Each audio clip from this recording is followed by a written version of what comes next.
ये कार्यक्रम सिर्फ मनोरंजन के उद्देश्य से बनाया गया है। इसमें व्यक्त विचार पूर्ण रूप से स्वतंत्र हैं और चैनल के नहीं हैं। इस कार्यक्रम को फिल्माने के दौरान हमारी टीम ने कोविड-19 से जुड़े केंद्र और राज्य के सभी दिशा निर्देशों का पालन किया है।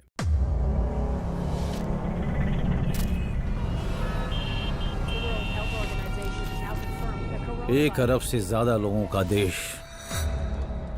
जकड़ा गया है एक वैश्विक महामारी में। देश आज एक महत्वपूर्ण निर्णय करने जा रहा है। आज रात 12 बजे से घरों से बाहर निकलने पर पूरी तरह पाबंदी लगाई जा रही है। संपूर्ण देश में संपूर्ण लॉकडाउन होने जा रहा है। एक वायरस ने दुनिया के सबसे बड़े लोकतंत्र को अनिश्चित काल के लिए मौन कर दिया। ये खतरनाक वायरस है जो खुद खत्म होने से पहले अपने टारगेट को मार देता है। एक ऐसा वायरस जिसने दुनिया की 5वीं सबसे बड़ी अर्थव्यवस्था को निष्क्रिय कर दिया। हमें नहीं मालूम इस महामारी का पीक पीरियड भारत में कब आएगा और वो कैसा होगा, लेकिन याद रहे भारत की जनसंख्या 137 करोड़ है। हमारा सामना एक ऐसी बीमारी से है जिसका ना कोई इलाज और ना ही कोई उपचार है। मरीजों से भरे अस्पताल, ऐसे में जिम्मेदारी संभाली भारत के फ्रंटलाइन वर्कर्स ने। देखिए इस महामारी के खिलाफ छिड़ी जंग में हमारे योद्धा किस तरह कमान संभाले हुए हैं। हम सिर्फ इस कर्व को फ्लैटन ही नहीं करना चाहते बल्कि रोगियों की संख्या भी घटाना चाहते हैं। किसी संभावित इलाज के लिए सारी दुनिया की नजरें गड़ी हैं भारतीय वैज्ञानिकों पर। इंडिया की फार्मास्यूटिकल इंडस्ट्री न सिर्फ अपने लिए बल्कि पूरी दुनिया के लिए वैक्सीन बनाएगी। भारत एक ही लक्ष्य लेकर इस महामारी से जूझ रहा है, वो है जीवन बचाना।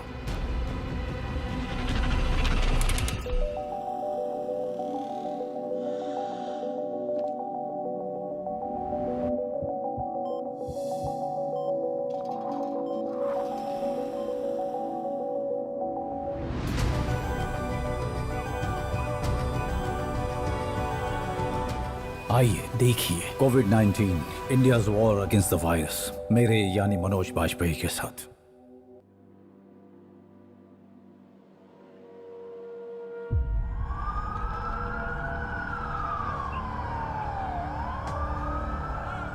वुहान, मध्य चीन का सबसे ज्यादा आबादी वाला शहर।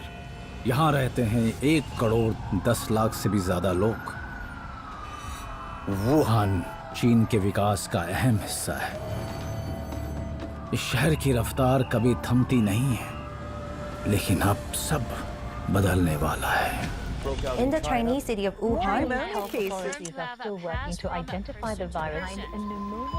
शहर के अस्पताल निमोनिया के रोगियों से भरते जा रहे हैं। एक रहस्यमय वायरस शरीर पर हमला कर रहा है, जिससे सांस लेने की प्रणाली को नुकसान पहुंच रहा है।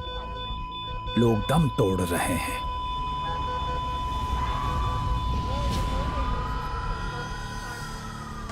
वुहान के विश्वविद्यालयों में भारतीय छात्र बड़ी संख्या में पढ़ते हैं। इस वायरस की खबर ने उन्हें चिंता में डाल दिया। सलमा नाम की एक मेडिकल छात्रा यहां से निकलने को बेताब है। मैंने घर वालों को बताया कि वायरस बहुत तेजी से फैल रहा है और शहर में जल्द ही लॉकडाउन होने वाला है, तो वो न्यूज़ देखते रहते थे और हालात को देखते हुए मेरे घर वालों ने मुझे फौरन लौटने को कहा। सलमा और कुछ और छात्र फौरन फ्लाइट पकड़कर वुहान से कोलकाता आ गए। फिर सलमा ने यहाँ से दक्षिण भारत में स्थित कोच्चि की फ्लाइट ली और वहाँ से सड़क के रास्ते त्रिशूर केरल अपने घर पहुँच गई।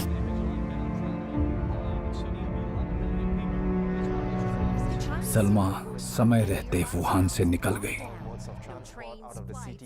चीन ने वायरस को काबू में करने के लिए असीमित समय का लॉकडाउन कर दिया। जान गंवाने वालों की संख्या तेजी से बढ़ रही है। सरकारी आंकड़ों के मुताबिक 570 से ज्यादा संक्रमित हैं और 17 मर चुके हैं।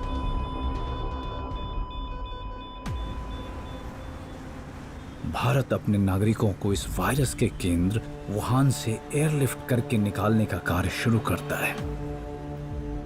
भारतीय नागरिकों को वापस लाने के लिए चीन से 2 विमानों को लाने का एक फॉर्मल रिक्वेस्ट भेजा गया है। भारत तिब्बत सीमा पुलिस के पास वुहान से लाए गए भारतीयों को क्वारंटीन सुविधाएं मुहैया कराने का ज्यादा समय नहीं है। देश के सामने बड़ी चुनौती थी। देश की क्षमता और योग्यता का इम्तिहान हो रहा था।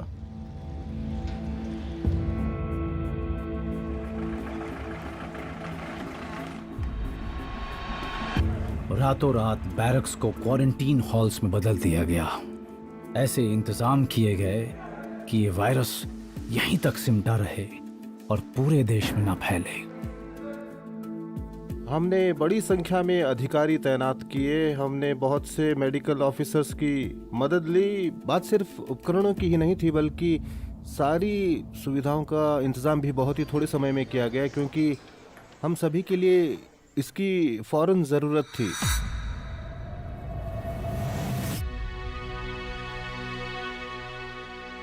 वुहान से लौटने के 4 दिन बाद सलमा की तबीयत ठीक नहीं लग रही। गला दर्द कर रहा था, सूखी खांसी भी थी, टेंशन हो रही थी। आफ्टर ऑल मैं वुहान से लौटी थी। मुझे अपनी फैमिली और मेरे साथ लौटे लोगों की भी चिंता होने लगी। मैंने अपने इलाके के हेल्थ इंस्पेक्टर को इस बारे में बताया। त्रिशूर डिस्ट्रिक्ट हॉस्पिटल के डॉक्टर ने मुझे फ़ोन किया। उन्होंने मेरे घर पर एम्बुलेंस भेजी और फिर हम लोग हॉस्पिटल गए। अस्पताल जल्दी हरकत में आता है। सलमा के खून के नमूनों और मुंह से लिए गए स्वैब को तुरंत नेशनल इंस्टीट्यूट ऑफ वायरोलॉजी भेजा गया, जो केरल से करीब 1200 किलोमीटर दूर पुणे में है। ये सैंपल हमारे पास 29 जनवरी की सुबह पहुंचे। हमने रियल टाइम पीसीआर सेट किया। तब तक हमें सार्स कोरोना वायरस 2 के स्पेसिफिक प्राइमर्स मिल चुके थे। हमने टेस्टिंग शुरू की, बहुत सावधानी बरतते हुए और क्वालिटी कंट्रोल का ध्यान रखते हुए एक ही टेस्ट को 2 लैब्स में करवाया। इन्हें सैंपल्स के बारे में कोई जानकारी नहीं दी गई थी। वायरस अब सीमाएं पार करने लगा है। चीन में 100 से ज्यादा लोग मर चुके हैं और 4,500 से ज्यादा संक्रमित हैं। जापान, कोरिया, ऑस्ट्रेलिया, इटली और अमेरिका समेत 14 देशों में संक्रमण के मामले दर्ज हुए हैं।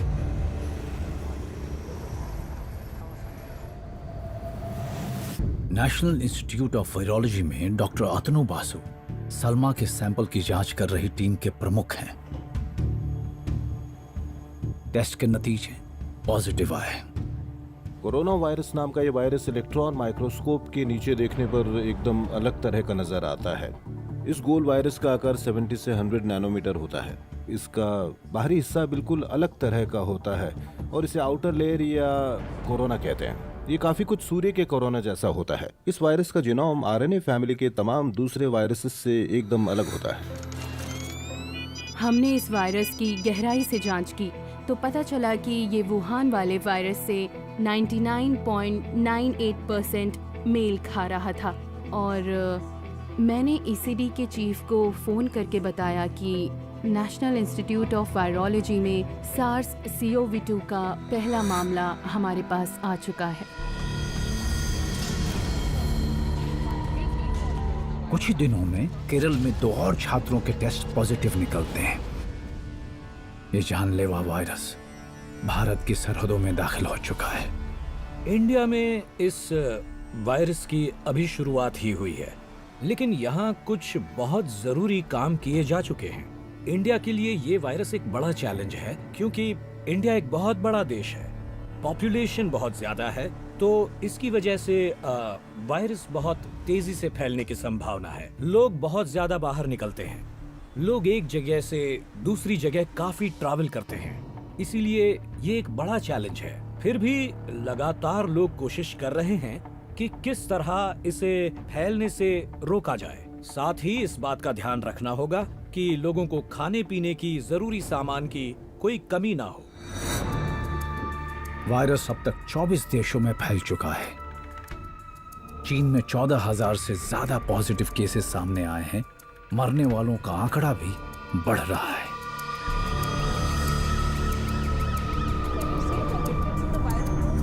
मुझे लगता है कि ये एक रोग वायरस है और इसमें कुछ ऐसे स्मार्ट प्रोटीन हैं जिनके कारण बॉडी ओवर रिएक्ट करती है। बॉडी की डिफेंस सिस्टम इसे क्लियर कर देती है, लेकिन इस प्रोसेस के दौरान बॉडी हार मानने लगती है और उसकी सारी एनर्जी खत्म हो जाती है। इसलिए ये एक खतरनाक वायरस है जो खुद खत्म होने से पहले अपने टारगेट को मार देता है। ये म्यूटेट करता है और ये शरीर की रक्षा प्रणाली को चुनौती भी देता है और उसकी वजह से ये एक अलग तरह का वायरस है। ये सारी चीजें इस वायरस को बहुत स्मार्ट और खास बना देती हैं और इसीलिए इसे हराना इतना मुश्किल है। इस वायरस की जांच से पता चला कि ये SARS-CoV-2 है और इस बीमारी को नाम दिया गया है कोविड-19।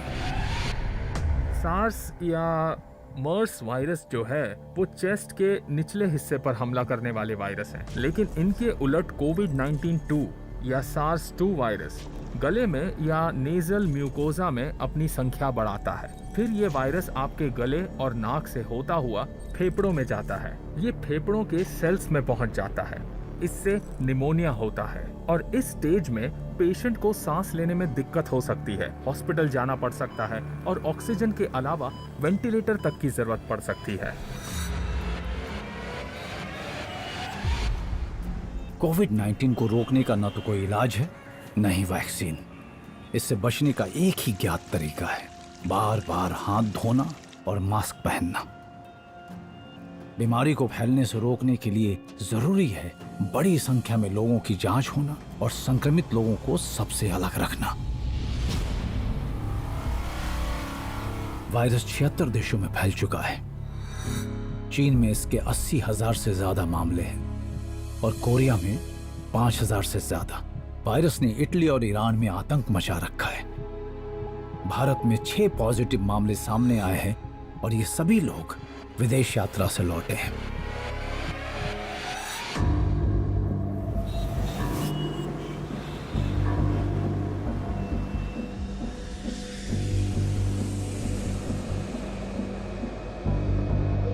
भारत सरकार विदेश से आने वाली सभी यात्रियों की जांच का आदेश देती है।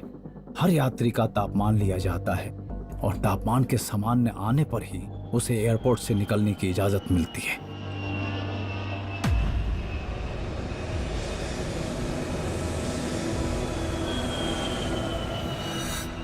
रीता मल्होत्रा दुबई से अपने देश लौट रही हैं।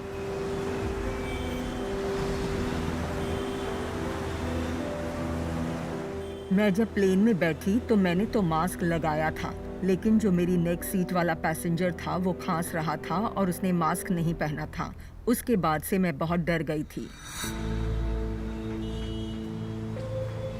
घर लौटकर उन्होंने अपने सफर के बारे में अपने पति राकेश को बताया। मैं ना तो कहीं शॉपिंग करने गई थी और ना ही किसी मार्केट वगैरह में गई थी। मुझे ये इन्फेक्शन कहाँ से हुआ पता तब चला जब मेरे हस्बैंड में कुछ सिम्टम्स दिखाई दिए और तब मैंने फौरन उनका कोरोना टेस्ट कराने का फैसला किया। 27 की रात को जब नतीजे आए तो पता चला कि मैं कोविड पॉजिटिव हूँ। एक पल को तो यूं लगा कि अब मैं बचूंगा नहीं। मेरी उम्र 70 साल है और इतनी उम्र वाले ज्यादातर लोग इस बीमारी से बच नहीं पाते, तो मैं बिना सोचे समझे बस जल्द से जल्द हॉस्पिटल पहुंचना चाहता था। मार्च की शुरुआत है और भारत के अस्पताल अब भी भारी तादाद में आने वाले मरीजों के लिए तैयार नहीं है। इतना ही नहीं, कई बड़े अस्पताल भी कोविड-19 के इलाज के लिए फिलहाल सक्षम नहीं है। हम हॉस्पिटल के लिए निकले, पर तब क्योंकि कोरोना के केसेस बहुत ही कम थे, कोई हॉस्पिटल उन्हें एडमिट करने के लिए तैयार नहीं था, तो हम एक से दूसरे हॉस्पिटल जाते रहे। सब जगह एक ही जवाब मिला, हम आपको ऐसे ही एडमिट नहीं कर पाएंगे, आपको एम्बुलेंस में हॉस्पिटल आना पड़ेगा। तो हम लोग घर लौट आए, एम्बुलेंस मंगाई और फिर दोबारा हॉस्पिटल भर्ती होने गए। मुझे बड़ी फिक्र हो रही थी, पता नहीं था कि मैं कभी ठीक होकर घर लौट पाऊंगा या नहीं।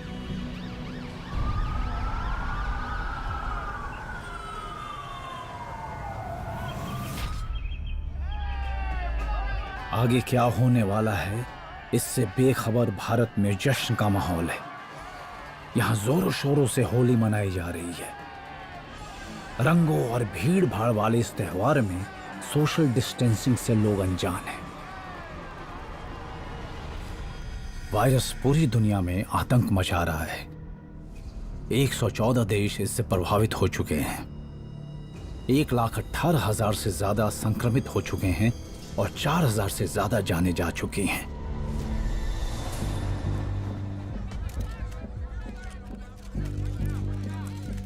WHO 24 घंटे इस महामारी का जायजा लेने में जुटा हुआ है और हम कोविड-19 के फैलाव और खतरे को लेकर बहुत ज़्यादा चिंतित हैं। कोविड-19 को अब महामारी घोषित किया जा सकता है। खुशी का मंजर मातम में तब बदल जाता है जब होली के अगले ही दिन भारत में कोविड-19 की वजह से पहला मरीज दम तोड़ देता है। 76 साल के मृतक हाल ही में सऊदी अरब से लौटे थे। एक महीने में ही भारत के कोने कोने में पॉजिटिव केसेस दर्ज होने लगे। चाहे दक्षिण में केरल हो, पश्चिम में महाराष्ट्र या फिर उत्तर में दिल्ली और उत्तर प्रदेश, सभी जगहों से मरीजों की बढ़ती तादाद की खबरें आने लगी। प्रधानमंत्री की स्पेशल कोविड-19 टास्क फोर्स इस चुनौती की कमान संभालती है। हर हफ्ते टेली कॉन्फ्रेंसेस होने लगती हैं ताकि इस संकट को काबू किया जा सके। प्रधानमंत्री ने मंत्रियों की एक टीम बनाई थी और मैं उस टीम को लीड कर रहा था। हम चाहते थे कि पूरा देश इस महामारी का सामना करने के लिए तैयार हो जाए, तो हमने स्वास्थ्य संबंधी तैयारियों के बारे में सभी राज्यों को बता दिया। टेस्ट संबंधी सुविधाएं मुहैया कराने और बीमारी का तेजी से पता लगाने के लिए जबरदस्त कोशिशें शुरू हो चुकी हैं। हमने जब टेस्टिंग शुरू की थी तो देश में इस काम के लिए सिर्फ एक ही लैब थी और वो थी पुणे की नेशनल इंस्टीट्यूट ऑफ वायरोलॉजी। लेकिन आज 500 से ज्यादा लैब्स टेस्टिंग का काम कर रही हैं।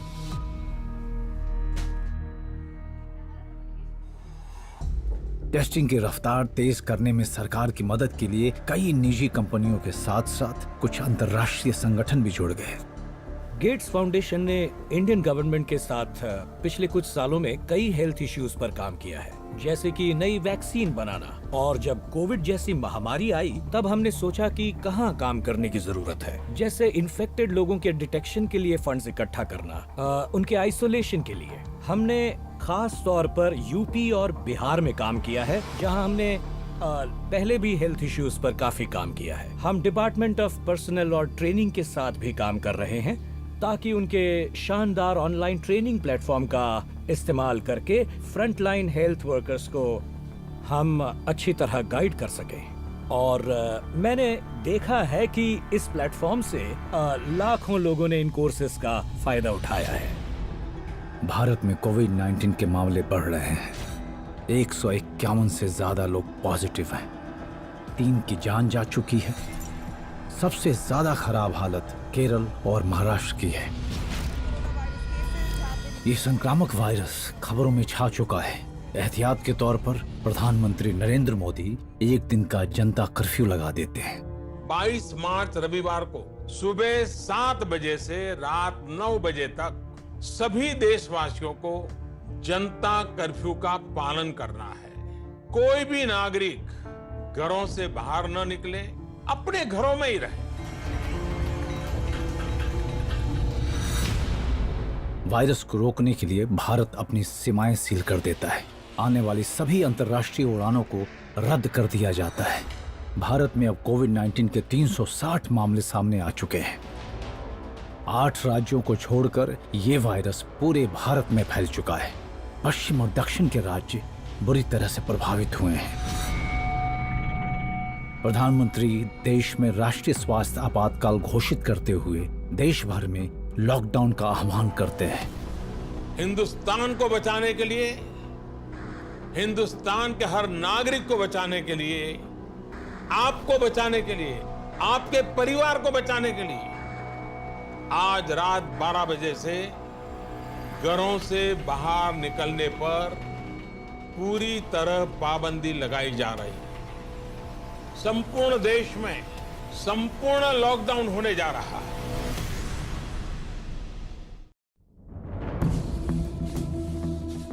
जिस नोवेल कोरोना वायरस की शुरुआत चीन के वुहान से हुई थी, अब वो पूरी दुनिया में फैल चुका है। इससे करीब 195 देश संक्रमित हो चुके हैं। अलग अलग देश इस महामारी को रोकने के लिए अलग अलग रणनीतियां अपना रहे हैं। भारत ने लागू किया दुनिया का सबसे बड़ा लॉकडाउन। लॉकडाउन लागू करने की एक वजह थी ये देखना कि बीमारी को तेजी से फैलने से कैसे रोका जा सके। दूसरी वजह थी कर्व को फ्लैट करने की कोशिश। इनफैक्ट भारत को अपने हेल्थ सिस्टम्स को तैयार करने और हॉस्पिटल्स में बेड्स और देश में वेंटिलेटर्स की बढ़ती मांग को सुलझाने का इसने बहुत ही अच्छा मौका दिया। सिर्फ 4 घंटे की नोटिस पर दुनिया के दूसरे सबसे ज्यादा आबादी वाले देश में ट्रैफिक थम जाता है। 1 अरब से ज्यादा लोग अपने घरों में कैद हो जाते हैं। जिस देश में 135 करोड़ लोग हों, वहाँ उनसे इस तरह का लॉकडाउन करवा पाना एक कमाल की बात तो थी, साथ ही एक ऐतिहासिक और बड़ा फैसला भी था।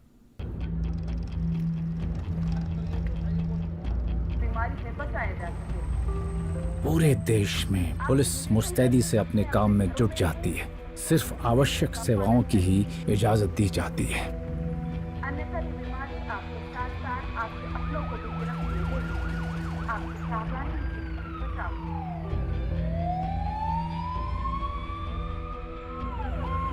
पुलिस सड़कों पर गश्त लगा रही है और संक्रमण का जोखिम उठाते हुए भी दिन रात जनता की सुरक्षा के लिए तत्पर है। आप सभी से निवेदन है, अपनी दूरी बनाएं, अपने आप को सुरक्षित रखें, दूसरों की सुरक्षा का ध्यान रखें। Assistant commissioner of traffic police Vijay Singh Tomar अपनी टीम को नए सुरक्षा नियमों का पालन करने की हिदायत दे रहे हैं। सब घर के अंदर हैं, इवन आवर फैमिलीज ऑल्सो, लेकिन हम ही बाहर हैं। हम अपना मास्क लगाए हुए हैं और डिस्टेंस भी मेंटेन कर रहे हैं। तो we are keeping safety for our also, ताकि जब हम ही ठीक नहीं रहेंगे तो देश को कैसे हम रक्षा करेंगे देश की।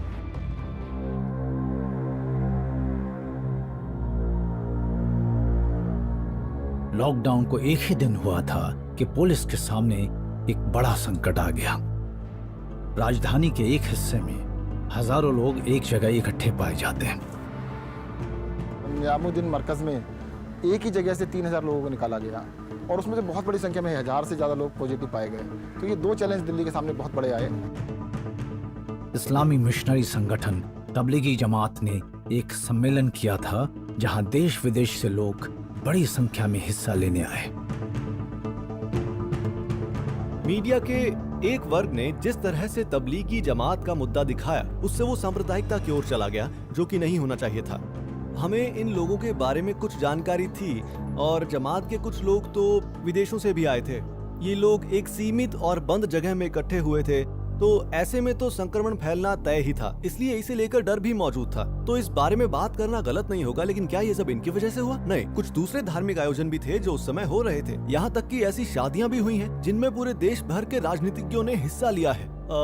मुझे लगता है कि तबलीगी जमात के इस मुद्दे को कुछ ज्यादा ही तूल दे दी गई है। इस सम्मेलन में आए हर शख्स का जल्द से जल्द टेस्ट किया जाना जरूरी है।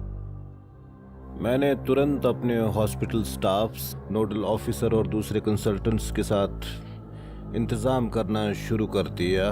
मुझे बहुत ही अजीब किस्म का एहसास हो रहा था कि आखिर ये कैसे हो गया, ऐसा क्यों हुआ? क्या उन लोगों को मालूम नहीं था कि हमारे सामने पहले से ही बहुत सी मुश्किलें हैं? तबलीगी जमात के सैकड़ों सदस्य पहले ही अपने अपने राज्यों की तरफ रवाना हो चुके हैं, जिससे चिंता बढ़ गई है। हो सकता है उनमें से कई इस वायरस से संक्रमित हो। हमने देखा कि कुछ ही दिनों में ये इन्फेक्शन देश के हर राज्य तक, हर हिस्से तक पहुंचने लगा, वहां अपना असर दिखाने लगा। पूरे देश में पॉजिटिव केसेस तेजी से बढ़ते जा रहे हैं। अर्पिता प्रियदर्शनी, एक एरोनॉटिकल इंजीनियर, मदद के लिए आगे आती हैं। उनकी कंपनी रक्षा, कृषि और माइनिंग के क्षेत्रों के लिए उच्च स्तर के ड्रोन्स बनाती है। अब वो म्युनिसिपैलिटी के साथ काम कर रही हैं ताकि ड्रोन्स में बदलाव लाकर घने और ज्यादा जोखिम वाले इलाके को सैनिटाइज किया जा सके। इस एरिया में कुछ केसेस मिले हैं कोविड-19 के, तो यहाँ पे हम स्प्रेइंग करने आए हैं ड्रोन से कि हम एक दिन भी नहीं रुके हैं अभी तक। अभी जितने हमारे पास कुछ ना कुछ हॉटस्पॉट रोज मिल ही रहे हैं, आप देख रहे हो उसको, तो जितने मिलते जाते हैं वहाँ पे जा जाके हम डिसइंफेक्ट करते रहते हैं और ये रोज का चल रहा है, ये डेली प्लानिंग होती है।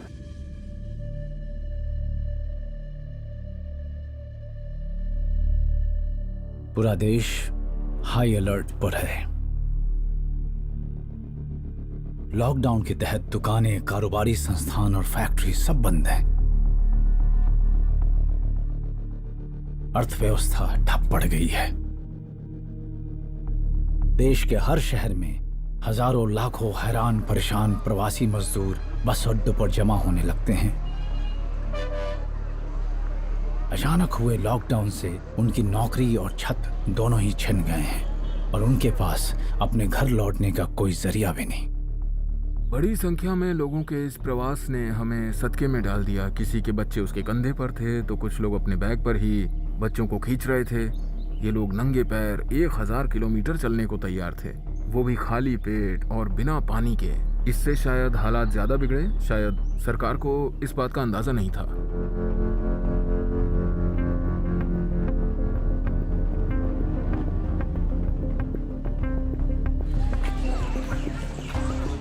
इनके अस्थायी आश्रय के लिए कुछ स्कूल और संस्थानों ने अपने दरवाजे खोल दिए।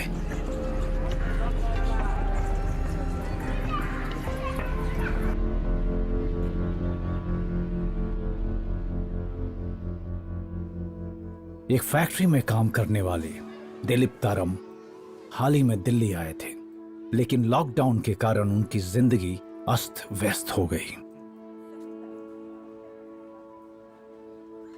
जैसे कि मेरे को पता चला, अपना सामान इकट्ठा कर लिया, कंधे पर रख दिया और निकल गया। फिर आते समय या बस अड्डे पे पहुंच गया। बस का फिर देखा कि बस चलेगी या नहीं, ट्रेन चलेगी या नहीं, तो सभी कोई बोलते थे कि ट्रेन नहीं चलने वाली है। तो फिर मैं एक पुलिस वाले से पूछा, तो मैं बोला यार रहने की कुछ जगह होंगे तो बता दो। तो फिर उसने ये रैन बसेरे की जगह दिया। अभी तो डेली फ़ोन आ ही रहे हैं कि घर आ जाओ करके, लेकिन जाने की सुविधा ही नहीं है। दिलीप अस्थायी कैंपस में फंसे असंख्य प्रवासियों में से एक हैं जो घर लौटने का इंतजार कर रहे हैं। मेरा छोटा सा बच्चा है। मेरे को परेशानी यही हुई कि मैं अभी आगे अपने बच्चों को देख पाऊंगा नहीं, अपनी फैमिली के पास जाऊं पाऊंगा या नहीं, ये मेरे को घबराहट हो गई। और मैं लेकिन यही है कि अपनी फैमिली की डेली याद आती है। और लॉकडाउन खुलने से पहले तो यही है कि सब अपनी फैमिली के पास जाना चाहेगा। लॉकडाउन ने सिर्फ भारत की अर्थव्यवस्था को ही बुरी तरह प्रभावित नहीं किया, बल्कि प्रवासियों के आत्मविश्वास को भी तोड़ दिया है। हमने कुछ लोगों का इंटरव्यू किया तो उनमें से कुछ लोगों का ये कहना था कि वो अब लौटकर कभी भी बड़े शहरों में नहीं आएंगे। सरकार का कहना है कि अर्थव्यवस्था को फिर से बहाल करने के लिए इस युद्ध में जीतना ही होगा, और ऐसा तभी मुमकिन होगा जब प्रवासी कामगार लौट आएं। अगर ये प्रवासी कामगार वापस काम पर नहीं लौटते हैं तो बड़ी समस्या पैदा हो जाएगी, क्योंकि तब अर्थव्यवस्था में फिर से जान नहीं फूंकी जा सकती। ये लोग वो सैनिक हैं जो अर्थव्यवस्था को फिर से खड़ा कर सकते हैं। मुंबई, भारत की आर्थिक राजधानी। शहर के अधिकारी परेशान हैं। एशिया की सबसे बड़ी झुग्गी बस्ती धारावी से पहला पॉजिटिव केस मिला है और सबके मन में एक ही डर घर करने लगता है कि कहीं ये एक हॉटस्पॉट न बन जाए। धारावी मुश्किल से 2.5 वर्ग किलोमीटर इलाके में मौजूद होगा, लेकिन इतने से छोटे इलाके में करीब 8.5 लाख लोग रहते हैं।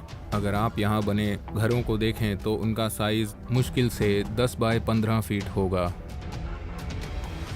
ये एक घनी आबादी वाली झुग्गी बस्ती है और इस इलाके में सोशल डिस्टेंसिंग का पालन करना तो एक बहुत ही मुश्किल काम है।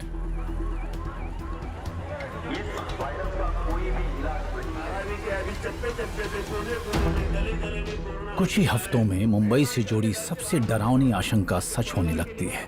घनी आबादी वाली इस बस्ती में संक्रमण तेजी से फैल रहा है। इस कंटेनमेंट जोन में 100 से भी ज्यादा पुलिस वाले तैनात किए गए हैं। एक खास क्वारंटीन सुविधा शुरू तो की गई है, लेकिन मरीजों की संख्या बहुत ज्यादा है। तो आइसोलेट करने के लिए अगर हम 15 लाख का जो स्लम है धारावी, वहाँ के लोगों को अगर उठा के बाहर रखना है तो कितने रख सकते हैं? फिर भी हमने 22,000 आज की तारीख में 22,000 इंस्टीट्यूशनल क्वारंटाइन किया है। शहर बदतर हालात के लिए तैयार हो रहा है। रातों रात अस्पताल बनाए जा रहे हैं।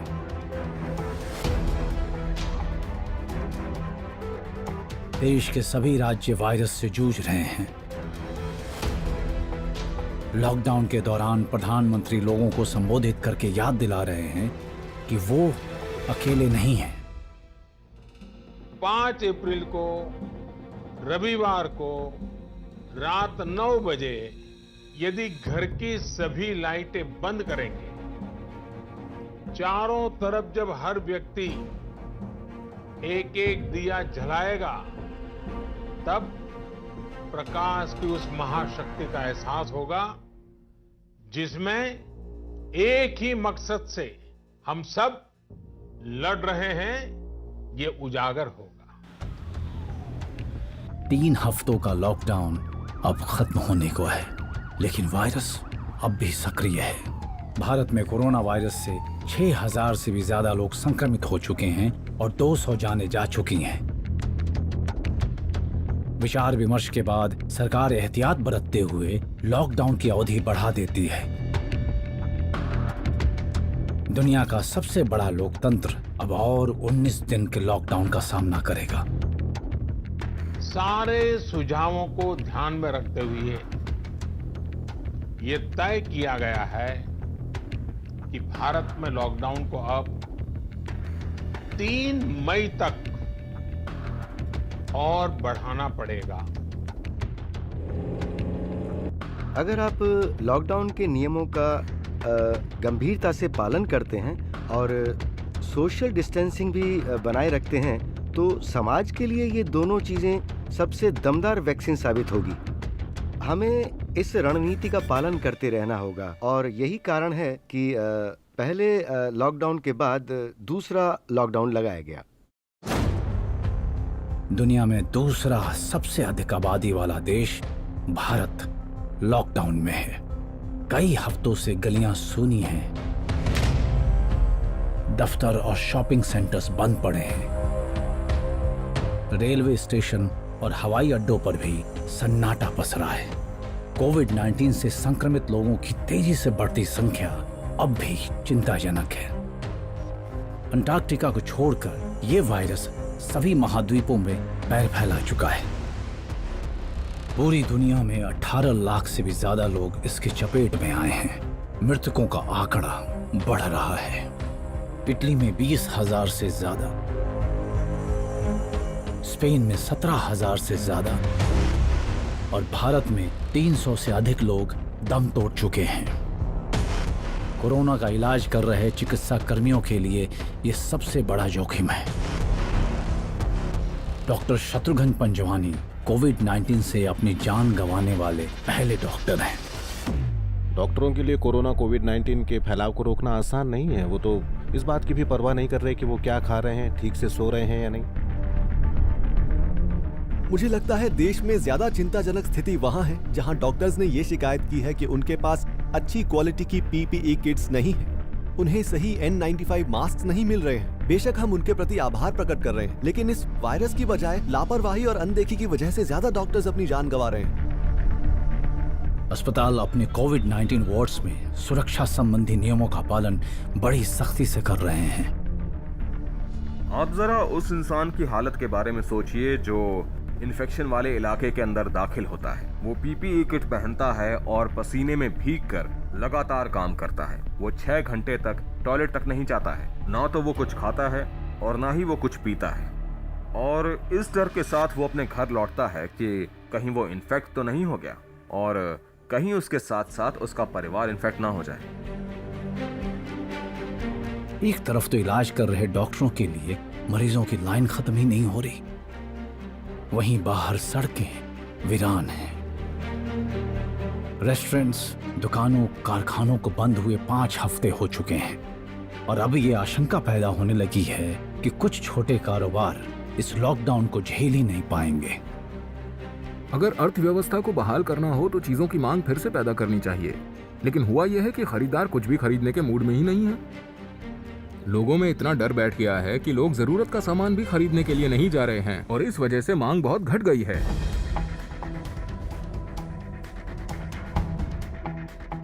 सरकार फिर तीसरे लॉकडाउन का ऐलान करती है, इस बार 14 दिन के लिए।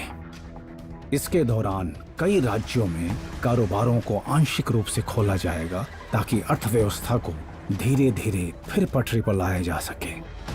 जो हजारों प्रवासी मजदूर शहरों में फंस गए हैं, इस सीमित रियायत से उनके लिए काम के मौके पैदा नहीं होते। हताशा में ये लोग तपती धूप को झेलते हुए हाईवे पे निकल पड़ते हैं और फिर शुरू होता है आजादी के बाद भारत का सबसे बड़ा मानव प्रवास।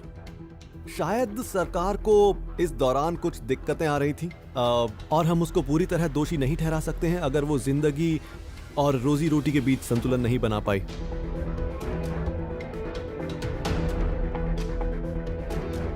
इधर बॉलीवुड अभिनेता सोनू सूद एक असली हीरो का जज्बा दिखाते हुए हजारों लोगों को अपने पैसे से उनके घर भेजना शुरू करते हैं।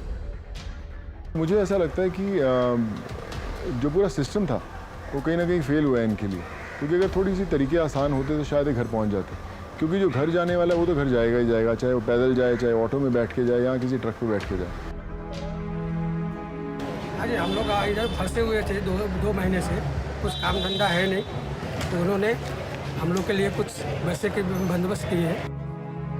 इन प्रवासियों की रवानगी के समय सोनू सूद खुद वहां मौजूद थे। ये बस का इंतजाम करके दरभंगा भेजा है, मैं उसका तहे दिल से शुक्रगुजार हूँ। सरकार भी फंसे हुए हजारों प्रवासी मजदूरों को उनके गांव पहुंचाने के लिए खास ट्रेनिंग शुरू करती हैं। यहाँ पे बहुत दिक्कत थी रहने की, खाने की, तो इसलिए गांव जाने के लिए अच्छा ही है।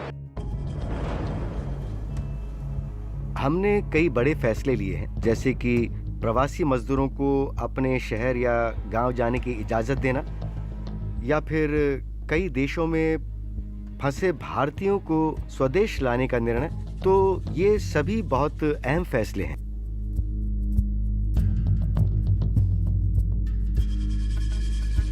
सरकार दुनिया का सबसे बड़ा स्वदेश वापसी कार्यक्रम शुरू करती है। वंदे भारत मिशन में 40 से भी ज्यादा देशों में विमान भेजकर वहां फंसे लगभग 2 लाख भारतीयों को वापस लाया जाएगा।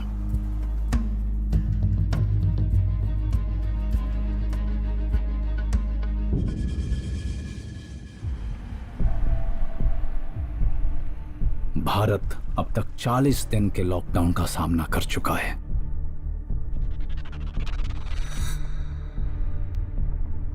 और अब 14 दिनों का आंशिक लॉकडाउन चल रहा है।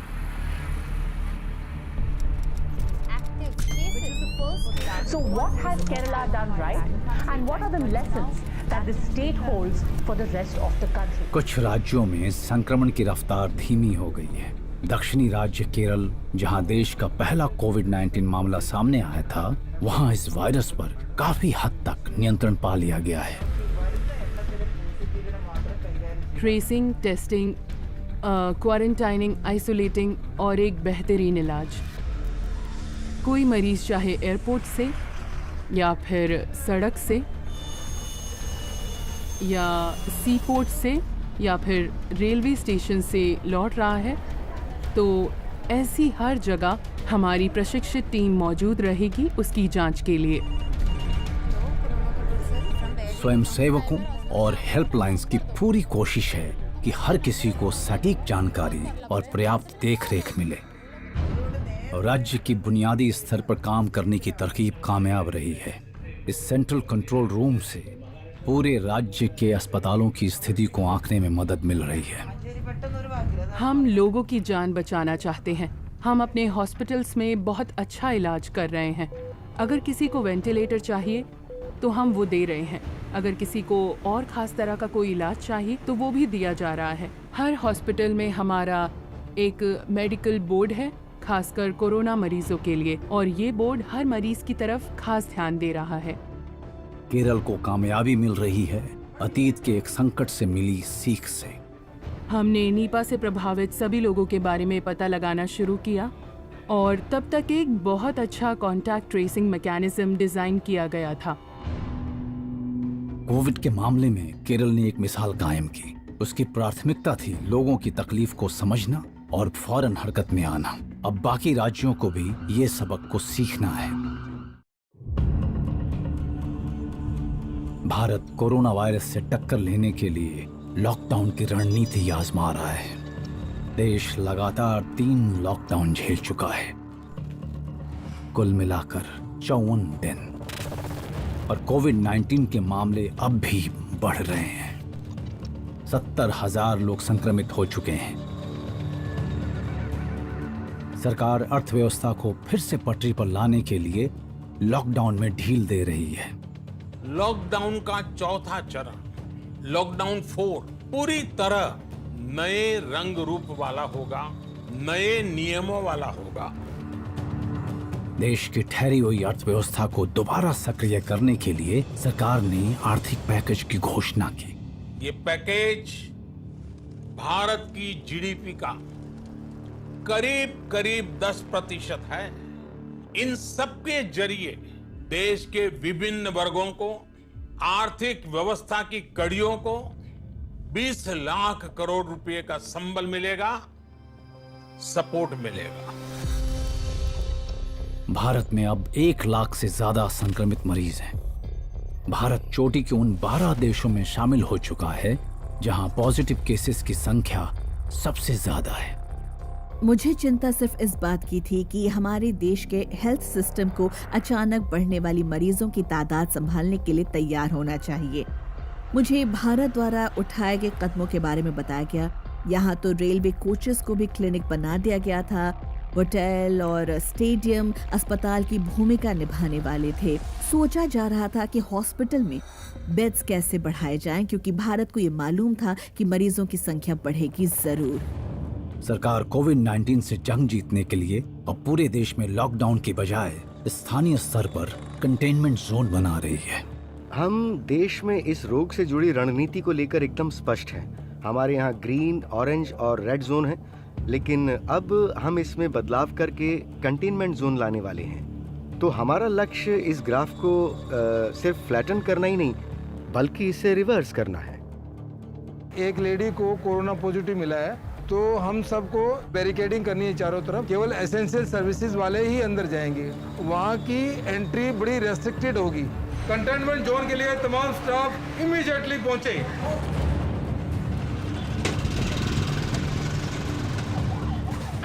चलो भैया, चलो चलो चलो जल्दी चलो।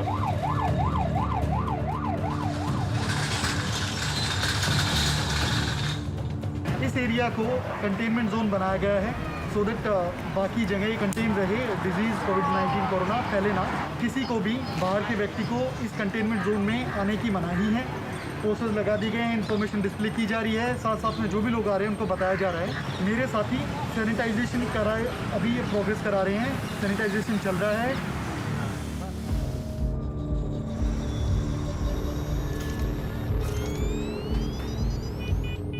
वहीं दूसरी ओर वैज्ञानिक इस वायरस के खिलाफ अपनी लड़ाई 24 घंटे जारी रखे हुए हैं।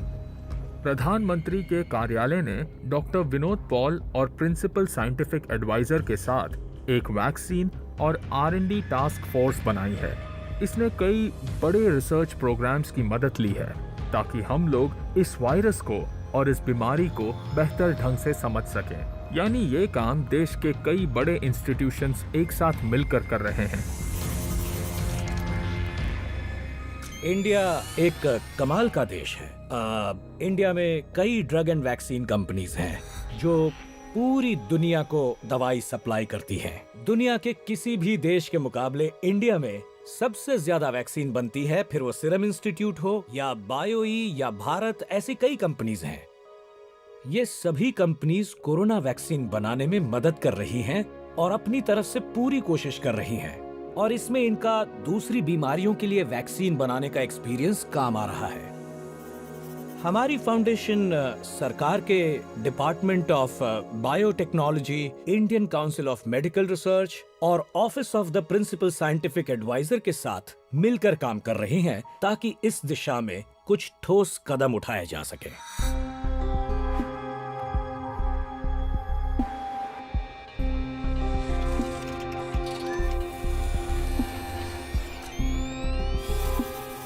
दुनिया की सबसे बड़ी वैक्सीन निर्माता सीरम इंस्टीट्यूट ऑफ इंडिया, जिसका हेडक्वार्टर पुणे महाराष्ट्र में है, कोरोना वायरस वैक्सीन बनाने की जीतोड़ कोशिश में लगी है।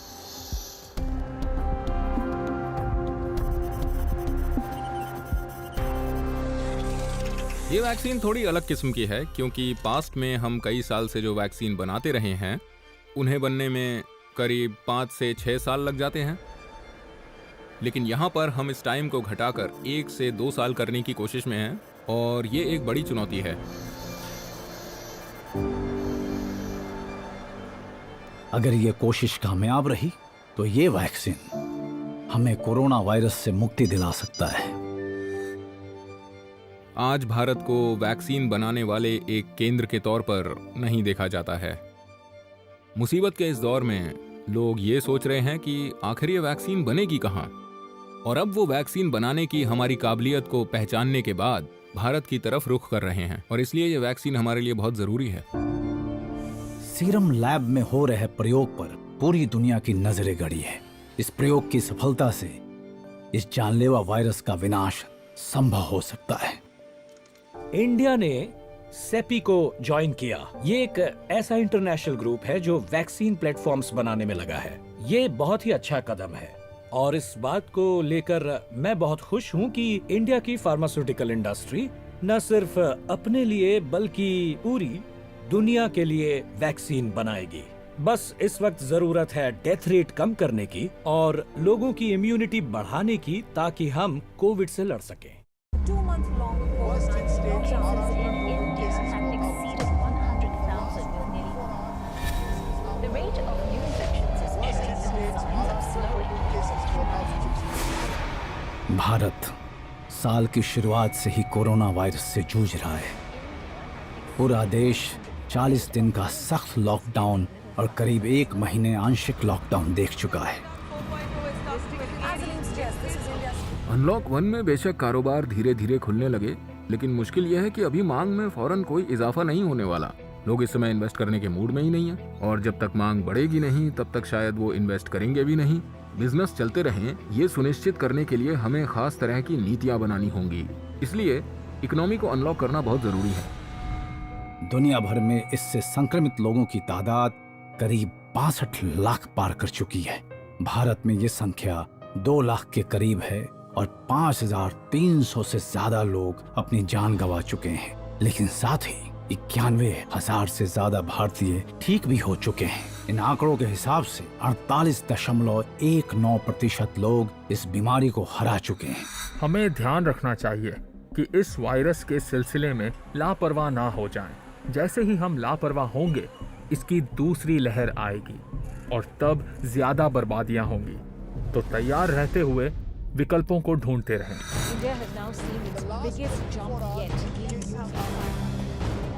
मरीजों की तादाद बढ़ती जा रही है और भविष्य अब भी अनिश्चित है।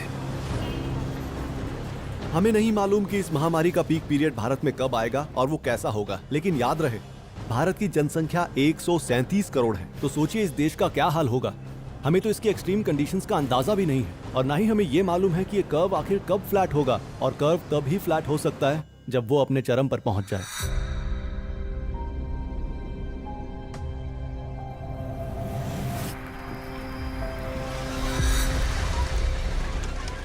लोग वायरस के साथ जीना सीख रहे हैं और धीरे धीरे अपनी पुरानी दिनचर्या पर लौटने की कोशिश कर रहे हैं। मुझे लगता है सोशल डिस्टेंसिंग, मास्क, हाथ धोना, वेंटिलेशन ये समाज के नए नियम बन जाएंगे, हमारी लाइफस्टाइल का हिस्सा बन जाएंगे और शायद इनमें से कई चीज़ें हमारी भलाई के लिए ही होंगी। कोई वैक्सीन निकल भी जाए फिर भी कोविड-19 की मौजूदगी कई मायनों में बनी ही रहेगी। ये सिर्फ इंसानों को होने वाली स्मॉल पॉक्स जैसी बीमारी नहीं है जिसे एक वैक्सीन से पूरी तरह से खत्म किया जा सकता हो। इस वैक्सीन की लगातार जरूरत पड़ेगी क्योंकि ये बीमारी सिर्फ इंसानों में ही छुपी नहीं है, बल्कि ये चमगादड़ों में भी मौजूद रहेगी और दूसरे तरीके से उभर सकती है, तो लापरवाही नहीं चलेगी।